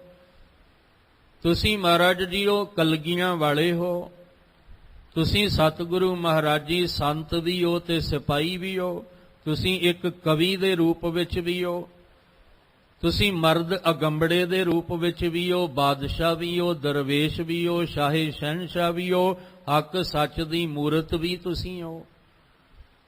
ਇੰਨੇ ਸਾਰੇ ਗੁਣ ਨੇ ਗੁਰੂ ਗੋਬਿੰਦ ਸਿੰਘ ਮਹਾਰਾਜ ਸੱਚੇ ਪਾਤਸ਼ਾਹ। ਤੁਸੀਂ ਬਾਜਾਂ ਵਾਲੇ ਵੀ ਹੋ, ਤੁਸੀਂ ਘੋੜੇ ਤੇ ਸਵਾਰ ਵੀ ਹੋ। ਕਿਹੜਾ ਕਿਹੜਾ ਰੂਪ ਤੁਹਾਡਾ ਲੈ ਕੇ, ਗੁਣ ਲੈ ਕੇ ਮੈਂ ਬਿਆਨ ਕਰਾਂ? ਉੱਥੇ ਮੈਨੂੰ ਸਮਝ ਨਹੀਂ ਆ ਰਹੀ ਕਿ ਪਹਿਲਾ ਰੂਪ ਕਿਹੜਾ ਲੈ ਕੇ ਮੈਂ ਆਪਣੀ ਕਲਮ ਜਿਹੜੀ ਹੈ ਉਹ ਚਲਾ ਕੇ ਤੁਹਾਡੇ ਬਾਰੇ ਲਿਖਾਂ, ਕਿਉਂਕਿ ਤੁਹਾਡੇ ਰੂਪ ਹੀ ਬਹੁਤ ਨੇ। ਇਸੇ ਤਰ੍ਹਾਂ ਅਕਾਲ ਪੁਰਖ ਪਰਮੇਸ਼ਵਰ ਦੀ ਉਸਤਤ ਕਰਨੀ ਹੈ, ਪਰ ਕਵਨ ਰੂਪ ਤੇਰਾ ਆਰਾਧੋਂ, ਮੈਂ ਕਿਹੜੇ ਰੂਪ ਦੇ ਵਿੱਚ ਤੇਰੀ ਆਰਾਧਨਾ ਕਰਾਂ? ਕਵਨ ਜੋਗ ਕਾਇਆ ਲੈ ਸਾਧੋਂ, ਮੈਂ ਕਿਹੜੀ ਉਹ ਜੋਗ ਅਵਸਥਾ ਨੂੰ ਧਾਰਨ ਕਰਾਂ ਜਿਹਦੇ ਨਾਲ ਮੈਂ ਆਪਣੀ ਕਾਇਆ ਨੂੰ ਸਾਧ ਸਕਾਂ। ਜਿਵੇਂ ਗੁਰੂ ਨਾਨਕ ਸਾਹਿਬ ਨੇ ਕਿਹਾ ਕਿ ਕਾਇਆ ਨੂੰ ਕੁਵਾਰਾ ਰੱਖਣ ਦੀ ਜੁਗਤੀ, ਕਹਿੰਦੇ ਮੈਂ ਕਿਹੜਾ ਜੋਗ ਅਪਣਾਵਾਂ ਜਿਹਦੇ ਨਾਲ ਮੈਂ ਆਪਣੀ ਕਾਇਆ ਨੂੰ ਵੀ ਸਾਧ ਸਕਾਂ। ਕਵਨ ਗੁਣ ਜੋ ਤੁਝ ਲੈ ਗਾਵੋਂ, ਸਵਾਲ ਹੀ ਸਵਾਲ ਨੇ ਇਸ ਸ਼ਬਦ ਵਿੱਚ। ਅਖੀਰ ਤੇ 2 ਪੰਕਤੀਆਂ ਤੇ ਜਾ ਕੇ ਗੁਰੂ ਸਾਹਿਬ ਨੇ ਸਾਰਾ ਜਵਾਬ ਦਿੱਤਾ।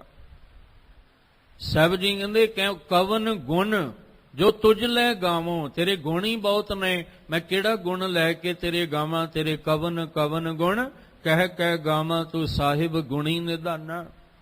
ਤੁਮਰੀ ਮਹਿਮਾ ਬਰਨ ਨਾ ਸਾਕੋ, ਤੂੰ ਠਾਕੁਰ ਊਚ ਭਗਵਾਨ। ਊਚ ਅਪਾਰ ਬੇਅੰਤ ਸੁਆਮੀ, ਕੌਣ ਜਾਣੇ ਗੁਣ ਤੇਰੇ।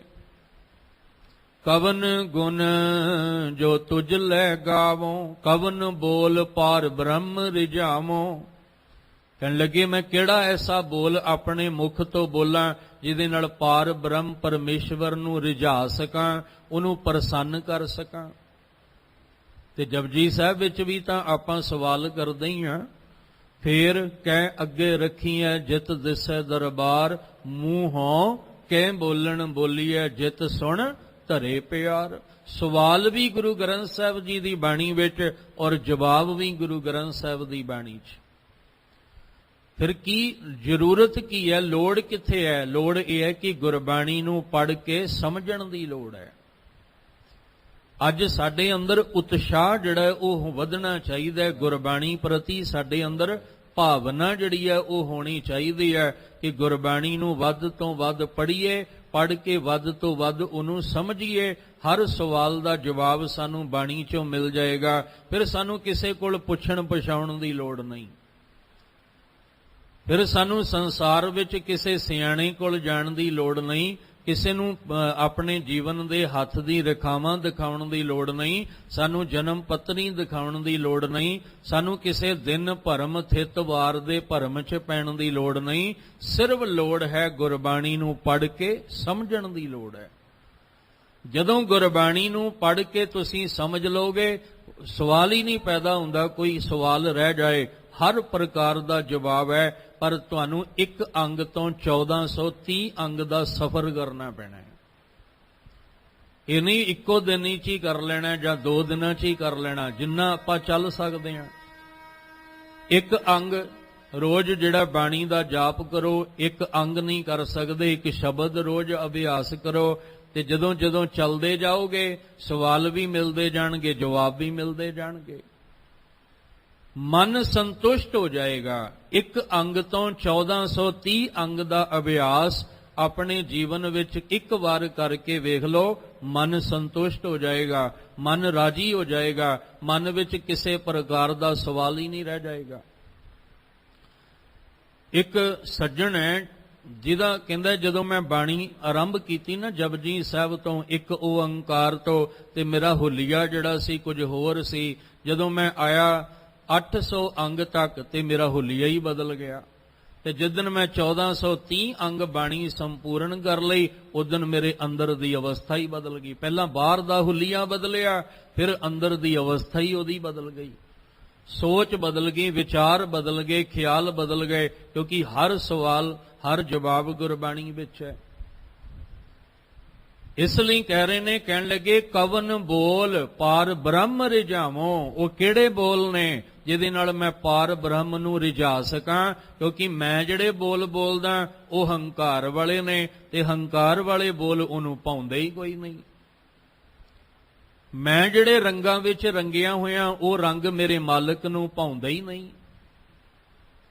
ਇਸ ਲਈ ਸਤਿਗੁਰੂ ਮਹਾਰਾਜ ਜੀ ਕਹਿ ਰਹੇ ਨੇ, ਕਹਿਣ ਲੱਗੇ ਉਹ ਜੋਗ ਕਿਹੜਾ ਹੈ, ਉਹ ਗਿਆਨ ਕਿਹੜਾ ਹੈ, ਉਹ ਧਿਆਨ ਕਿਹੜਾ ਹੈ ਜਿਹਦਾ ਧਿਆਨ ਅੰਦਰ ਧਰਿਆ ਜਾ ਸਕੇ, ਉਹ ਬਿਦ ਅਵਸਥਾ ਕਿਹੜੀ ਹੈ? ਕਵਨ ਬਿਦ ਉਸਤਤ ਕਰੀਐ, ਜਿਹਦੇ ਨਾਲ ਇਹ ਅਕਾਲ ਪੁਰਖ ਵਾਹਿਗੁਰੂ ਜੀ ਤੁਹਾਡੀ ਉਸਤਤ ਜਿਹੜੀ ਆ ਉਹ ਕੀਤੀ ਜਾ ਸਕੇ। ਇਹ ਸਵਾਲ ਕਿਉਂ?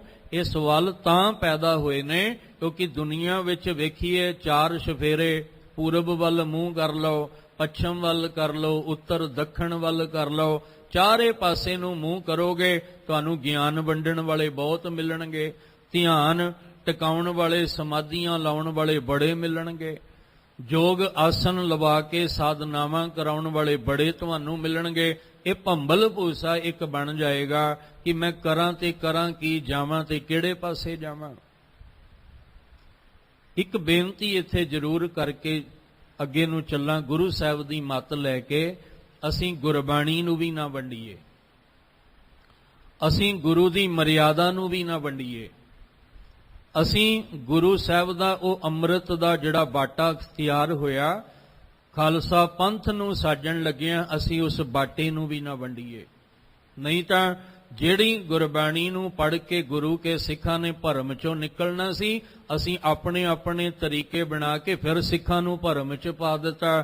ਤੇ ਪੁੱਛਦੇ ਨੇ ਅਸੀਂ ਕਿਹੜੇ ਗੁਰਬਾਣੀ ਦਾ ਜਿਹੜਾ ਇਹ ਜਾਪ ਹੈ ਇਹ ਕਿੱਦਾਂ ਕਰੀਏ, ਇਦਾਂ ਕਰੀਏ ਕਿ ਇਦਾਂ ਕਰੀਏ? ਪੈ ਗਿਆ ਨਾ ਭਰਮ। ਅੰਮ੍ਰਿਤ ਕਿਹਦਾ ਛਕੀਏ, ਉਹਦਾ ਛਕੀਏ ਕਿ ਉਹਦਾ ਛਕੀਏ? ਭਰਮ ਪੈ ਗਿਆ।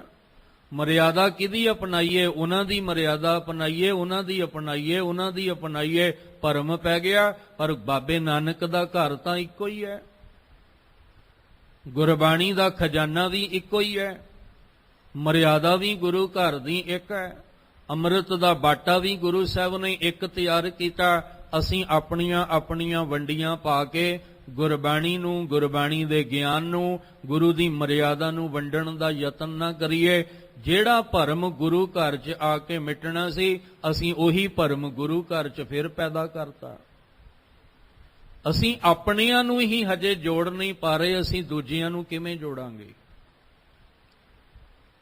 ਮਨ ਵਿੱਚ ਖਿਆਲ ਆ ਰਿਹਾ ਸੀ, ਮੈਨੂੰ ਮਾਫ ਕਰਿਆ ਜੇ, ਸਾਨੂੰ ਇਹ ਦਸਤਾਰਾਂ ਦਿੱਤੀਆਂ, ਮਨ 'ਚ ਖਿਆਲ ਆ ਰਿਹਾ ਸੀ ਕਿ ਗੁਰੂ ਗੋਬਿੰਦ ਸਿੰਘ ਮਹਾਰਾਜ ਜੀ ਜਦੋਂ ਤੁਹਾਡੇ 4 ਸਾਹਿਬਜ਼ਾਦੇ ਦੋ ਤਾਂ ਅੱਖਾਂ ਦੇ ਸਾਹਮਣੇ ਸ਼ਹੀਦ ਹੋਏ, ਤੁਹਾਡੀ ਅੱਖ ਨਹੀਂ ਭਰੀ। ਦੋ ਸਾਹਿਬਜ਼ਾਦਿਆਂ ਦੀ ਖਬਰ ਨੂਰੇ ਮਾਹੀ ਨੇ ਆ ਕੇ ਤੁਹਾਨੂੰ ਦਿੱਤੀ ਕਿ ਨੀਹਾਂ ਵਿੱਚ ਚਿਣ ਦਿੱਤੇ, ਤੁਹਾਡੀ ਅੱਖ ਨਹੀਂ ਭਰੀ, ਪਰ ਅੱਜ ਵੇਖ ਕੇ ਅੱਖ ਭਰਦੀ ਹੋਏਗੀ। ਇੱਕ ਦਿਨ ਰਾਤ ਜ਼ਿਕਰ ਕੀਤਾ ਸੀ, ਜਦੋਂ ਭਾਈ ਸਾਹਿਬ ਭਾਈ ਮਨੀ ਸਿੰਘ ਜੀ ਦਾ ਪ੍ਰਸੰਗ ਚੱਲਦਾ ਸੀ ਤੇ ਜ਼ਿਕਰ ਕੀਤਾ ਸੀ ਕਿ ਦਮਦਮਾ ਸਾਹਿਬ ਗੁਰੂ ਗੋਬਿੰਦ ਸਿੰਘ ਮਹਾਰਾਜ ਜੀ ਨੂੰ ਜਦੋਂ ਮਾਤਾ ਜੀ ਨੇ ਪੁੱਛਿਆ ਸੀ ਮੇਰੇ ਚਾਰ ਲਾਲ ਕਿੱਥੇ ਨੇ, ਉਹਨਾਂ ਨੇ ਆਖਿਆ ਸੀ ਇਨ ਪੁੱਤਰਨ ਕੇ ਸੀਸ ਪਰ। ਇਹ ਮਾਣ ਨਾਲ ਕਹਿ ਰਹੇ ਨੇ, ਫਕਰ ਨਾਲ ਕਹਿ ਰਹੇ ਨੇ, ਇਨ ਪੁੱਤਰਨ ਕੇ ਸੀਸ ਪਰ ਵਾਰ ਦੀਏ ਸੁਤ ਚਾਰ। ਥੋੜੇ ਜਿਹਾ ਧਿਆਨ ਦੇਣਾ, ਇੱਕ ਹੁੰਦਾ ਮਾਣ ਨਾਲ ਕਹਿਣਾ ਇਨ ਪੁੱਤਰਨ ਕੇ ਸੀਸ ਪਰ, ਤੇ ਅੱਜ ਕਹਿੰਦੇ ਹੋਣਗੇ ਇਨ ਪੁੱਤਰਨ ਕੇ, ਹੈਰਾਨੀ ਨਾਲ। ਉਦੋਂ ਮਾਣ ਨਾਲ ਕਿਹਾ ਸੀ ਗੁਰੂ ਗੋਬਿੰਦ ਸਿੰਘ ਜੀ ਨੇ, ਅੱਜ ਹੈਰਾਨੀ ਨਾਲ ਕਹਿੰਦੇ ਹੋਣਗੇ ਮੈਨੂੰ ਅਫਸੋਸ ਹੈ ਕਿ ਇਹਨਾਂ ਪੁੱਤਰਾਂ ਤੋਂ ਮੈਂ ਆਪਣੇ ਪੁੱਤਰ ਬਾਰੇ ਦਸਤਾਰਾਂ ਦਿੱਤੀਆਂ ਸੀ ਸਜਾਉਣ ਲਈ, ਇਹ ਦਸਤਾਰਾਂ ਇੱਕ ਦੂਜੇ ਦੇ ਹੱਥਾਂ ਤੇ ਲਾਉਣ ਲਈ ਨਹੀਂ ਸੀ ਦਿੱਤੀਆਂ। ਦਸਤਾਰਾਂ ਦਿੱਤੀਆਂ ਸੀ ਕਿਸੇ ਧੀ ਭੈਣ ਦੀ ਪੱਤ ਨੂੰ ਕੋਈ ਲੁੱਟਦਾ ਹੋਵੇ, ਤੂੰ ਆਪਣੀ ਦਸਤਾਰ ਦਾ ਦੁਪੱਟਾ ਬਣਾ ਕੇ ਉਹਦੀ ਪੱਤ ਨੂੰ ਬਚਾਉਣਾ ਹੈ, ਪਰ ਤੂੰ ਤਾਂ ਸਿੱਖਾ ਆਪਣੀ ਦਸਤਾਰਾਂ ਆਪਣੇ ਹੱਥੀਂ ਲਾਉਣ ਲੱਗ ਪਿਆ। ਇਹ ਦਸਤਾਰਾਂ ਤੈਨੂੰ ਪੈਰਾਂ ਵਿੱਚ ਰੋਲਣ ਲਈ ਨਹੀਂ ਸੀ ਦਿੱਤੀਆਂ। ਅੱਜ ਹੈਰਾਨੀ ਨਾਲ ਕਹਿੰਦੇ ਹੋਣਗੇ ਅੱਖ ਭਰ ਕੇ, ਇਨ ਪੁੱਤਰਨ ਕੇ, ਆ ਮੇਰੇ ਪੁੱਤਰ ਨੇ। ਮੈਂ ਇਹ ਕਿਰਪਾਨ ਦਿੱਤੀ ਸੀ ਕਿ ਦੁਸ਼ਮਣ ਦਾ ਨਾਸ਼ ਕਰਨਾ, ਜ਼ੁਲਮ ਦਾ ਨਾਸ਼ ਕਰਨਾ, ਪਰ ਕਿਰਪਾਨ ਮੈਂ ਆਪਣਿਆਂ ਉੱਤੇ ਚਲਾਉਣ ਵਾਸਤੇ ਨਹੀਂ ਸੀ ਦਿੱਤੀ। ਅੱਜ ਸਾਡੇ ਮਿਆਨ ਵਿੱਚੋਂ ਕਿਰਪਾਨ ਨਿਕਲਦੀ ਹੈ, ਆਪਣਿਆਂ ਵਾਸਤੇ ਹੀ ਨਿਕਲਦੀ ਹੈ। ਆਪਣੇ ਹੀ ਆਪਣਿਆਂ ਤੇ ਚਲਾ ਰਹੇ ਨੇ, ਆਪਣੇ ਹੀ ਆਪਣਿਆਂ ਦੀਆਂ ਦਸਤਾਰਾਂ ਲਾ ਰਹੇ ਨੇ। ਕਦੀ ਸੋਚਿਓ, ਅੱਜ ਹੈਰਾਨੀ ਨਾਲ ਕਹਿੰਦੇ ਹੋਣਗੇ ਇਨ ਪੁੱਤਰਨ ਕੇ ਸੀਸ ਪਰ। ਇਹਨਾਂ ਪੁੱਤਰਾਂ ਤੋਂ ਮੈਂ ਆਪਣੇ ਪੁੱਤਰ ਵਾਰੇ ਸੀ ਜਿਨ੍ਹਾਂ ਨੂੰ ਦਸਤਾਰਾਂ ਦੀ ਕਦਰ ਨਹੀਂ ਰਹੀ, ਜਿਨ੍ਹਾਂ ਨੂੰ ਕਕਾਰਾਂ ਦੀ ਕਦਰ ਨਹੀਂ ਰਹੀ, ਜਿਨ੍ਹਾਂ ਨੂੰ ਬਾਣੀ ਤੇ ਬਾਣੇ ਦੀ ਕਦਰ ਨਹੀਂ ਰਹੀ, ਇਹਨਾਂ ਤੋਂ ਮੈਂ ਆਪਣੇ ਪੁੱਤਰ ਬਾਰੇ ਅੱਜ ਹੈਰਾਨੀ ਹੁੰਦੀ ਹੋਏਗੀ। ਉਦੋਂ ਅੱਖ ਭਾਵੇਂ ਨਹੀਂ ਭਰੀ, ਪਰ ਅੱਜ ਗੁਰੂ ਸਾਹਿਬ ਅੱਖ ਜ਼ਰੂਰ ਭਰਦੀ ਹੋਏਗੀ। ਸਾਨੂੰ ਲੋੜ ਹੈ ਕਿ ਜੋ ਗੁਰੂ ਸਾਹਿਬ ਨੇ ਸਾਨੂੰ ਸਿੱਖਿਆ ਦਿੱਤੀ ਹੈ ਉਸ ਮਾਰਗ ਤੇ ਚੱਲੀਏ। ਜਿਹੜੀ ਮਰਿਆਦਾ ਸਾਨੂੰ ਦਿੱਤੀ ਹੈ ਉਹਨੂੰ ਅਪਣਾ ਕੇ ਤੁਰੀਏ। ਆਪਾਂ ਵੰਡੀਆਂ ਨਾ ਪਾਈਏ, ਆਪਣੀ ਆਪਣੀ ਮਰਿਆਦਾ ਦੀ, ਆਪਣੇ ਆਪਣੇ ਗਿਆਨ ਦੀ, ਆਪਣੇ ਆਪਣੇ ਤੌਰ ਤਰੀਕੇ ਦੇ ਨਾਲ ਅਸੀਂ ਗੁਰੂ ਗ੍ਰੰਥ ਸਾਹਿਬ ਜੀ ਨੂੰ ਨਾ, ਹੋਰ ਤਾਂ ਕਿਸੇ ਵਿੱਚ ਹਿੰਮਤ ਨਹੀਂ ਕਿ ਕੋਈ ਗੁਰਬਾਣੀ ਨੂੰ ਵੰਡ ਸਕੇ, ਪਰ ਅਸੀਂ ਹੀ ਗੁਰੂ ਦੇ ਪੁੱਤਰ ਹੋ ਕੇ ਤੇ ਗੁਰੂ ਨੂੰ ਵੰਡ ਦੇਣਾ ਹੈ। ਵੰਡਿਆ ਵੀ ਹੈ। ਆਪਣੇ ਆਪਣੇ ਧੜੇ ਅਸੀਂ ਸੰਸਾਰ ਵਿੱਚ ਬਣਾ ਕੇ ਬੈਠੇ ਹਾਂ, ਆਪਣੇ ਆਪਣੇ ਡੇਰੇ, ਆਪਣੇ ਆਪਣੇ ਉਹਨਾਂ ਦੀ ਮਰਿਆਦਾ ਬਣਾ ਕੇ ਬੈਠੇ ਹਾਂ। ਅੱਜ ਭਰਮ ਪੈਦਾ ਹੋ ਗਿਆ ਨਾ। ਸੰਸਾਰ ਦਾ ਭਰਮ ਮਿਟਾਉਣ ਲਈ ਗੁਰੂ ਨਾਨਕ ਸਾਹਿਬ ਤੁਰੇ। ਸਾਹਿਬ ਕਹਿੰਦੇ ਮੈਂ ਸਨਾਤਨ ਧਰਮ ਵਿੱਚ ਗਿਆ, ਕਾਂਸ਼ੀ ਹਰਿਦੁਆਰ ਗਿਆ, ਉਹਨਾਂ ਦਾ ਭਰਮ ਤਾਂ ਮਿਟਾ ਦਿੱਤਾ। ਕਹਿੰਦੇ ਨੇ ਮੱਕੇ ਮਦੀਨੇ ਗਿਆ, ਉਹਨਾਂ ਦਾ ਭਰਮ ਤਾਂ ਮਿਟਾ ਦਿੱਤਾ। ਮੈਂ ਕਾਂਸ਼ੀ ਹਰਿਦੁਆਰ ਜਾ ਕੇ ਦੱਸਿਆ ਆਰਤੀ ਕਿਵੇਂ ਕਰੀਦੀ ਹੈ, ਪਰ ਗੁਰੂ ਕੇ ਸਿੱਖੋ, ਤੁਹਾਨੂੰ ਗੁਰੂ ਗ੍ਰੰਥ ਸਾਹਿਬ ਜੀ ਅੱਗੇ ਖਲੋ ਕੇ ਵੀ ਆਰਤੀ ਕਰਨੀ ਨਹੀਂ ਆਈ। ਗੁਰੂ ਸਾਹਿਬ ਜੀ ਤਾਂ ਸੋਚਦੇ ਹਨ ਨਾ ਵੀ ਆ ਪ੍ਰਚਾਰ ਸੰਸਾਰ ਵਿੱਚ ਕੀਤਾ, ਬੇਗਾਨਿਆਂ ਨੂੰ ਤੇ ਸਮਝ ਆ ਗਈ ਪਰ ਆਪਣਿਆਂ ਨੂੰ ਨਹੀਂ ਆਈ। ਤੇ ਦੁੱਖ ਉਦੋਂ ਹੀ ਲੱਗਦਾ ਜਦੋਂ ਆਪਣੇ ਧੋਖਾ ਦਿੰਦੇ ਨੇ। ਦੁੱਖ ਉਦੋਂ ਹੀ ਲੱਗਦਾ ਜਦੋਂ ਆਪਣਿਆਂ ਤੋਂ ਚੋਟ ਲੱਗਦੀ ਹੈ। ਬੇਗਾਨਾ ਚੋਟ ਦੇ ਦੇ ਤੇ ਬੰਦਾ ਕਹਿੰਦਾ ਬੇਗਾਨਾ ਸੀ, ਪਰ ਜਦੋਂ ਆਪਣੇ ਨੇ ਚੋਟ ਦਿੱਤੀ ਦੁੱਖ ਤੇ ਉਦੋਂ ਲੱਗਦਾ ਹੈ। ਅੱਜ ਅਸੀਂ ਆਪਣੀਆਂ ਹੀ ਆਪੇ ਹੀ ਵੰਡ ਪਾ ਕੇ ਬੈਠੇ ਹਾਂ।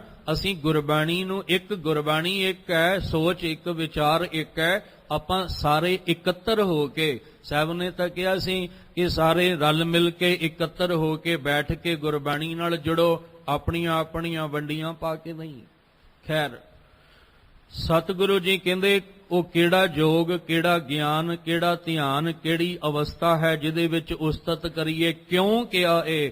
ਕਿਉਂਕਿ ਬਾਹਰ ਭਰਮ ਬਹੁਤ ਜ਼ਿਆਦਾ ਹੈ, ਭਰਮਾਂ ਵਿੱਚ ਪਾਉਣ ਵਾਲੇ ਬਹੁਤ ਜ਼ਿਆਦਾ ਨੇ, ਤੇ ਜਿੰਨੇ ਵੀ ਨੇ ਅਧੂਰੇ ਹੀ ਦਿਸਦੇ ਨੇ, ਪੂਰਾ ਦਿਸਦਾ ਕੋਈ ਨਹੀਂ ਪਿਆ।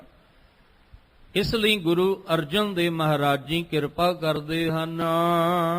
ਸਿੱਧ ਸਾਧਿਕ 33 ਕੌਰ, ਤਿਰ ਕੀਮ ਨ ਪਰੀਐ।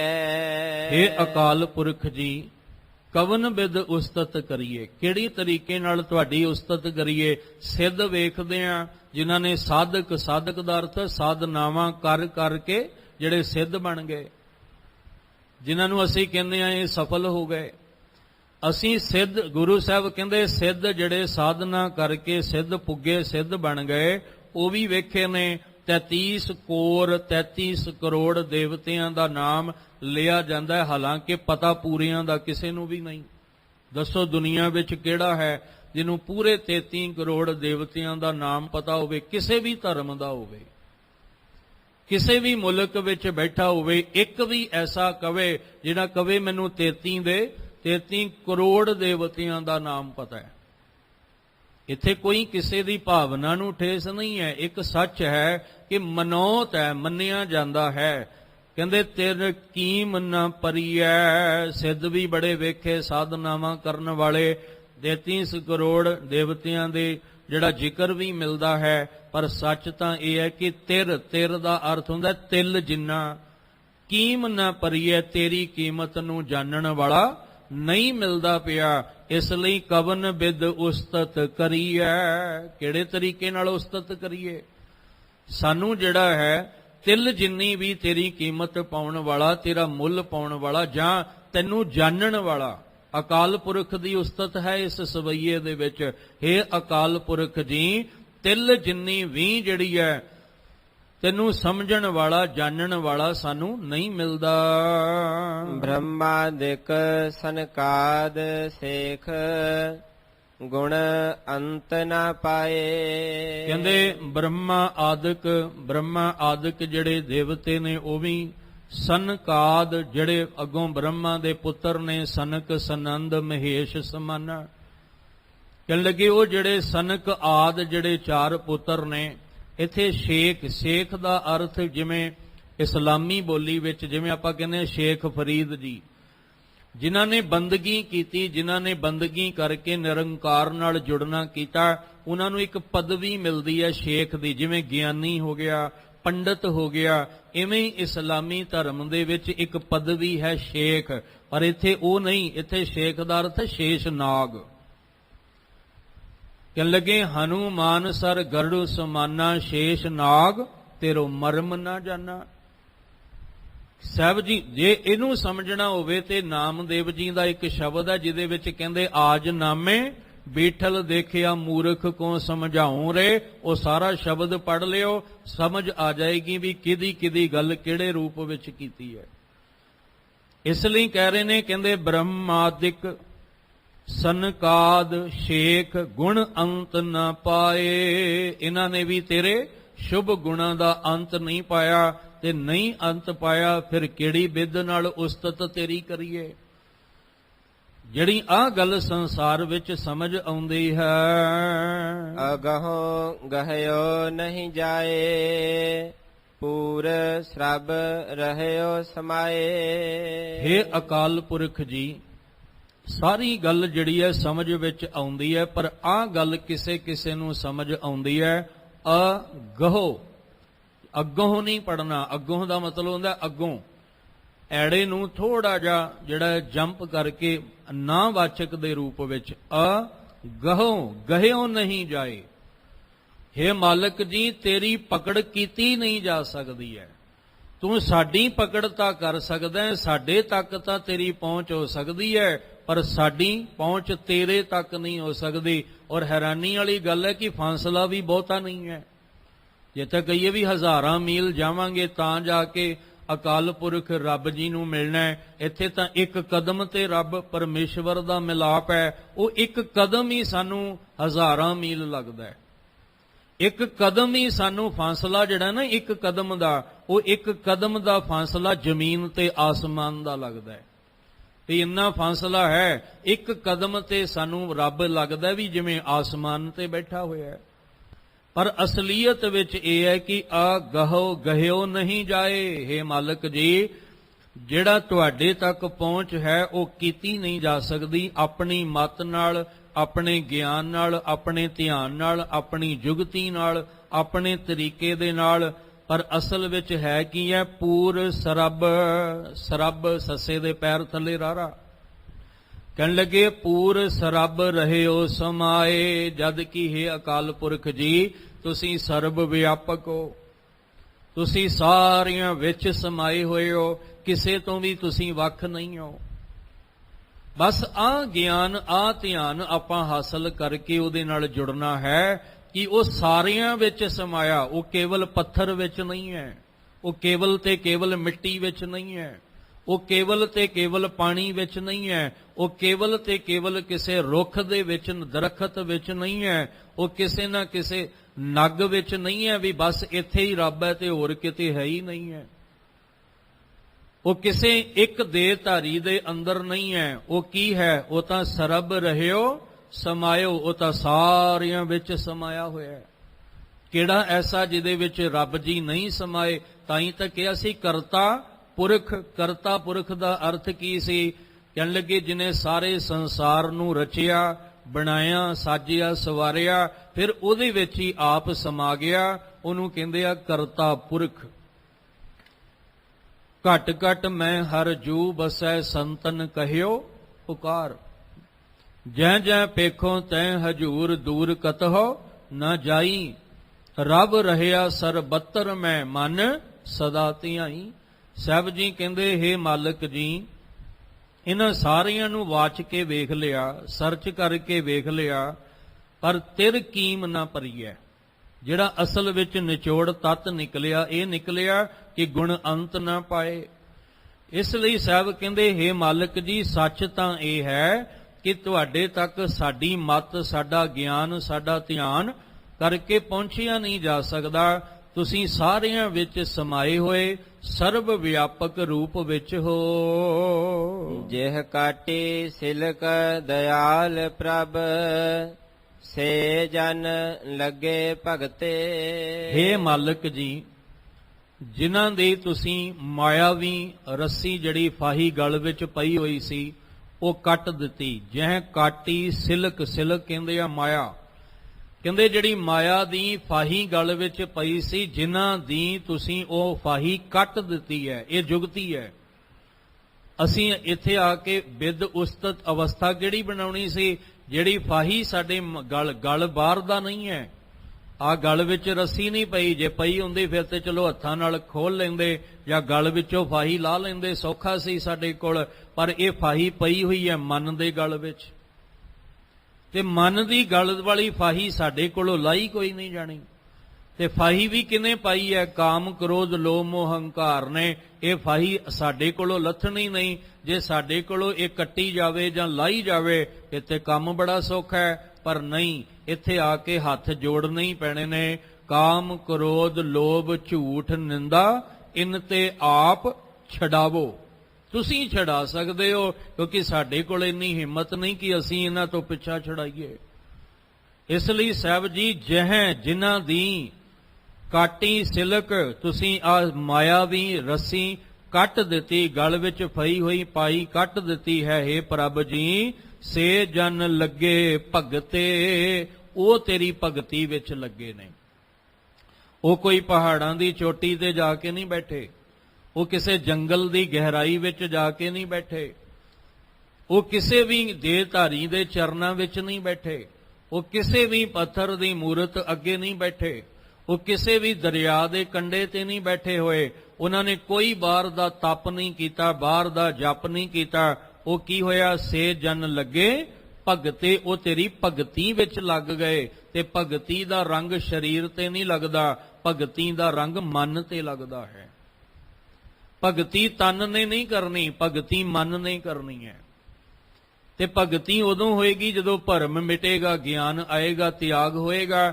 ਜਿਨ੍ਹਾਂ ਦੀ ਤੁਸੀਂ ਮਾਇਆਵੀ ਰੱਸੀ ਨੂੰ ਕੱਟ ਕੇ, ਫਾਹੀ ਨੂੰ ਕੱਟ ਕੇ, ਵਿਕਾਰਾਂ ਤੋਂ ਉਹਨਾਂ ਦਾ ਤਿਆਗ ਕਰਵਾ ਕੇ ਉਹਨਾਂ ਨੂੰ ਗਿਆਨ ਦੇ ਦਿੱਤਾ। ਇਹ ਮਾਲਕ ਜੀ, ਉਹੀ ਤੇਰੀ ਭਗਤੀ ਵਿੱਚ ਲੱਗਦੇ ਨੇ। ਇੱਕ ਗੱਲ ਕਲੀਅਰ ਹੈ ਕਿ ਅਸੀਂ ਗੁਰੂ ਸਾਹਿਬ ਕੋਲ ਆ ਕੇ ਕੋਈ ਵੱਖਰੀ ਜੁਗਤੀਆਂ ਨਹੀਂ ਸਿੱਖਣੀਆਂ ਕਿ ਯੋਗ ਕਿਵੇਂ ਕਰਨਾ ਹੈ, ਸਿੱਧ ਕਿਵੇਂ ਬਣਨਾ ਹੈ, ਜਾਂ ਗਿਆਨ, ਬ੍ਰਹਮ ਗਿਆਨ ਵਾਲਾ ਮੋਹਰ ਬਾਹਰੋਂ ਕਿਵੇਂ ਲਾਉਣੀ ਹੈ, ਨਹੀਂ। ਸਾਹਿਬ ਕਹਿੰਦੇ ਇੱਕੋ ਹੀ ਅਰਦਾਸ ਕਰ ਕਿ ਤੇਰੇ ਅੰਦਰ ਭਗਤੀ ਦਾ ਜਾਗ ਲੱਗ ਜਾਏ। ਤੂੰ ਇੱਕੋ ਹੀ ਅਰਦਾਸ ਕਰਿਆ ਕਰ, ਫਿਰਤ ਫਿਰਤ ਪ੍ਰਭ ਆਇਆ, ਪਰਿਆ ਤਉ ਸ਼ਰਨਾਏ, ਨਾਨਕ ਕੀ ਪ੍ਰਭ ਬੇਨਤੀ ਆਪਣੀ ਭਗਤੀ ਲਾਏ। ਤੁਸੀਂ ਆਪਣੀ ਭਗਤੀ ਵਿੱਚ ਲਾ ਦਿਓ ਤੇ ਭਗਤੀ ਵਿੱਚ ਉਹੀ ਲੱਗਣਗੇ ਜੈ ਕਾਟੀ ਸਿਲਕ ਦਿਆਲ ਪ੍ਰਭ। ਪ੍ਰਭ ਨੇ, ਪ੍ਰਭੂ ਨੇ, ਜਿਨ੍ਹਾਂ ਦੇ ਮਾਇਆ ਵੀ ਫਾਹੀ ਕੱਟ ਦਿੱਤੀ। ਸੇ ਜਨ ਲੱਗੇ ਭਗਤੇ, ਕਿਹੜੇ ਲੱਗੇ? ਜਨ। ਜਿੰਨਾ ਚਿਰ ਜਨ ਨਹੀਂ ਬਣੋਗੇ ਉਨਾ ਚਿਰ ਭਗਤੀ ਦਾ ਰੰਗ ਨਹੀਂ ਜੇ ਲੱਗਣਾ। ਜਨ ਕਦੋਂ ਬਣਾਂਗੇ? ਜਦੋਂ ਹੰਕਾਰ ਨਿਕਲ ਜਾਏਗਾ। ਤੇ ਜਨ ਸਰੀਰ ਨੇ ਨਹੀਂ, ਜਨ ਮਨ ਨੇ ਬਣਨਾ ਹੈ। ਜਿਹਦਾ ਮਨ ਜਨ ਬਣ ਗਿਆ ਉਹ ਭਗਤੀ ਦੇ ਵਿੱਚ ਜੁੜ ਜਾਂਦਾ ਹੈ। ਹਰ ਗੁਰ ਨਾਨਕ ਜਿਨ ਪਰਸਿਓ, ਤੇ ਇਤ ਉਤ ਸਦਾ ਮੁਕਤੇ। ਆ ਹੈ ਜੁਗਤੀ ਮੁਕਤ ਹੋਣ ਵਾਸਤੇ। ਸਾਨੂੰ ਪਹਿਲਾਂ ਸਵਾਲ ਸੀ ਕਿ ਅਸੀਂ ਕਿਹੜਾ ਯੋਗ ਅਵਸਥਾ ਜਿਹੜੀ ਹੈ ਜੁੜਨ ਦੀ ਅਵਸਥਾ ਬਣਾਈਏ, ਕਿਹੜਾ ਗਿਆਨ ਤੇ ਕਿਹੜਾ ਧਿਆਨ ਲੈ ਕੇ ਉਹਦੀ ਉਸਤਤ ਕਰੀਏ।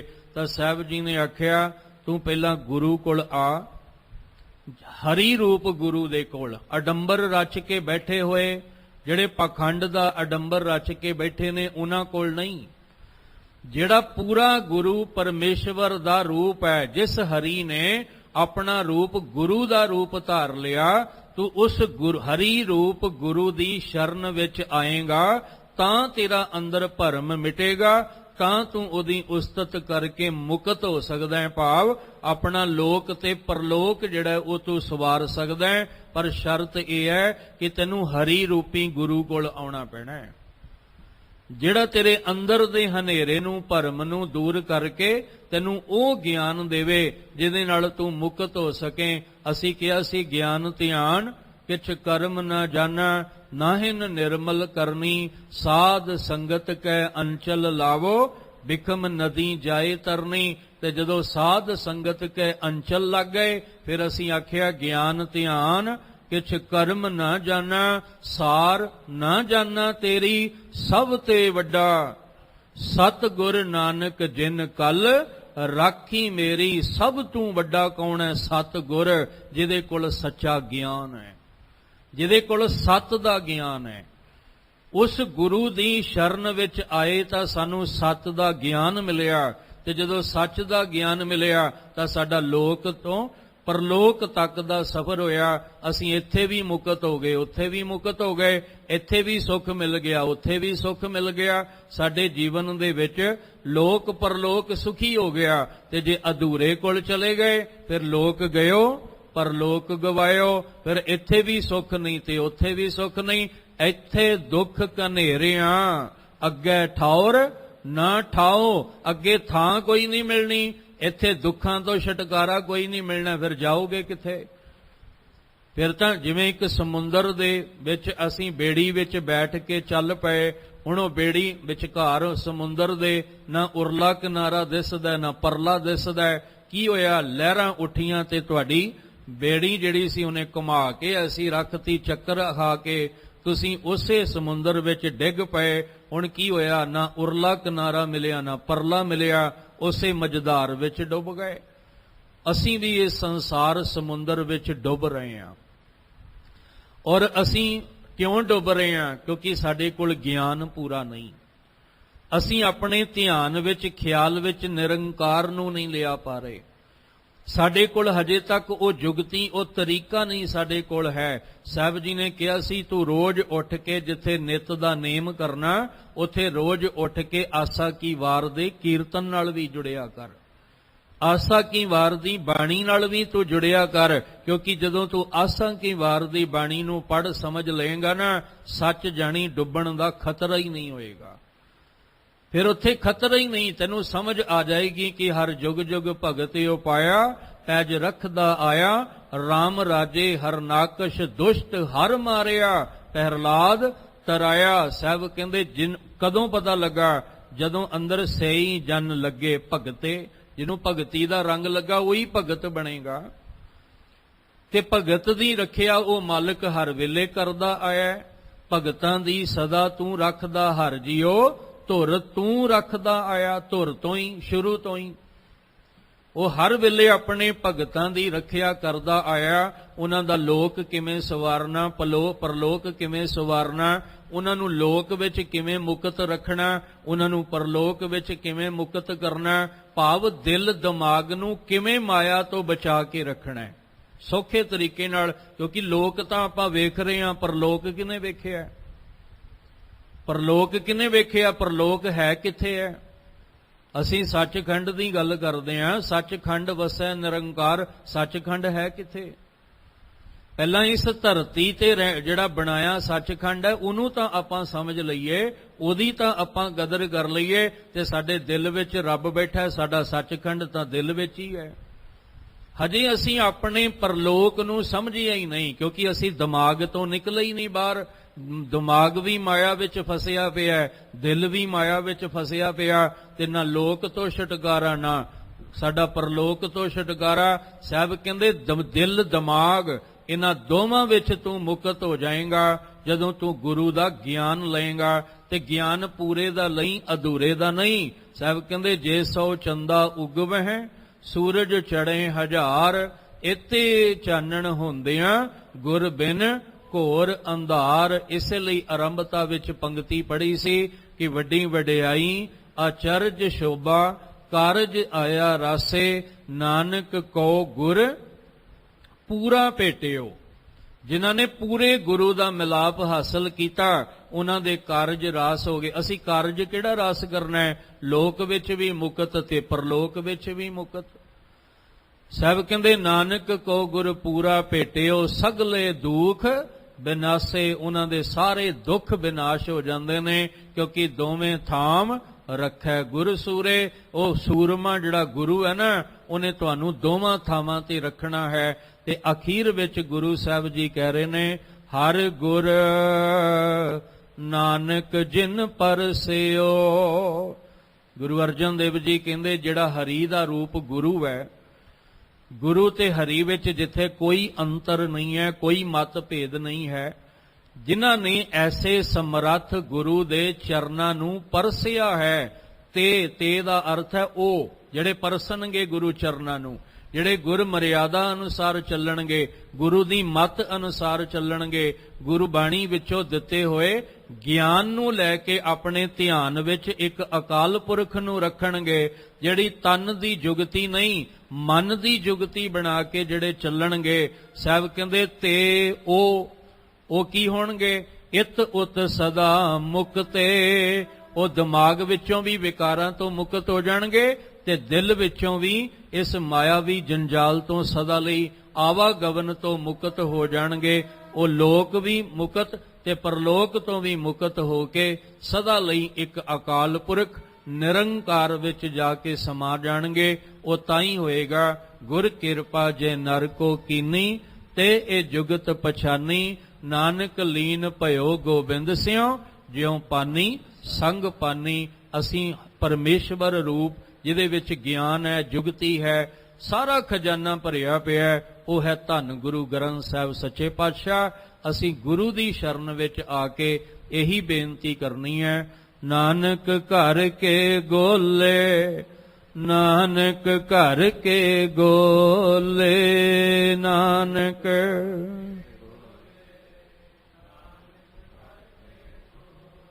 ਤੁਮਰੀ ਸ਼ਰਨ ਤੁਮਾਰੀ ਆਸਾ, ਤੁਮਰੀ ਸ਼ਰਨ ਤੁਮਾਰੀ ਆਸਾ।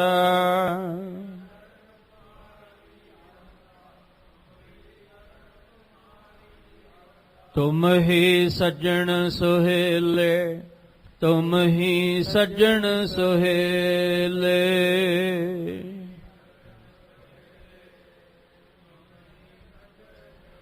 ਰਾਖੋ ਰਾਖਣ ਹਾਰ ਦਇਆਲਾ, ਰਾਖੋ ਰਾਖਣ ਹਾਰ ਦਇਆਲਾ।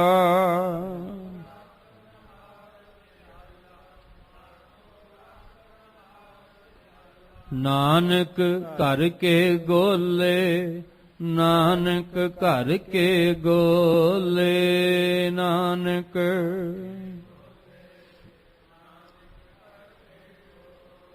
ਇਹ ਅਰਦਾਸ ਕਰੀਏ, ਮਨ ਕਰਕੇ ਜਨ ਗੋਲੇ ਬਣ ਜਾਈਏ। ਜਿਨ੍ਹਾਂ ਨੇ ਹਰੀ ਰੂਪ ਗੁਰੂ ਦੇ ਚਰਨਾਂ ਨੂੰ ਪਰਸਿਆ, ਉਹ ਸਦਾ ਲਈ ਲੋਕ ਸੁਖੀਏ, ਪਰਲੋਕ ਸੁਹੇਲੇ। ਨਾਨਕ ਹਰਿ ਪ੍ਰਭ ਆਪੇ ਮੇਲੇ ਵਾਲਾ ਜੀਵਨ ਬਣਾ ਲੈਂਦੇ ਨੇ। ਸਾਡਾ ਤੁਹਾਡਾ ਵੀ ਗੁਰੂ ਚਰਨਾਂ 'ਚ ਆਇਆ ਸਫਲ ਹੋ ਜਾਏ।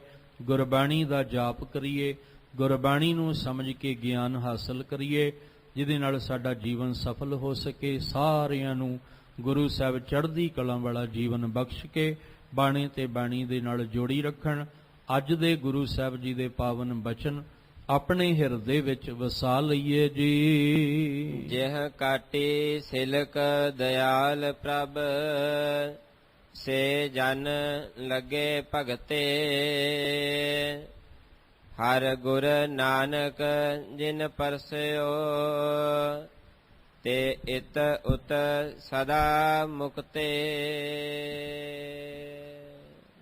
ਵਾਹਿਗੁਰੂ ਜੀ ਕਾ ਖਾਲਸਾ, ਵਾਹਿਗੁਰੂ ਜੀ ਕੀ ਫਤਿਹ।